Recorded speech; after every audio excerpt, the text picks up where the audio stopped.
সে যে last press কনফারেন্সটা করছে ওইটা থেকে টোটালি ডিফারেন্ট ছিল, এটা বলা যায়।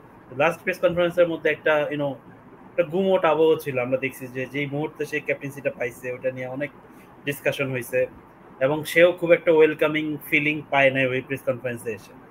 আমরা কয়েকদিন আগে ডিসকাস করতেছিলাম ওই প্রেস কনফারেন্সে সে যখন চলে গেছিল, যাওয়ার সময় সে বলতেছিল যে আপনারা মনে হয় খুশি হন নাই আমি ক্যাপ্টেন হওয়াতে।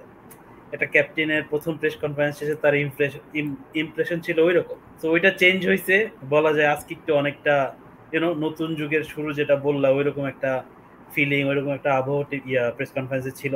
সবাইকে প্রশ্ন করতে দেওয়ার সুযোগ হয়েছে, সুযোগ করে দিছে নাফিস ভাই ম্যানেজার।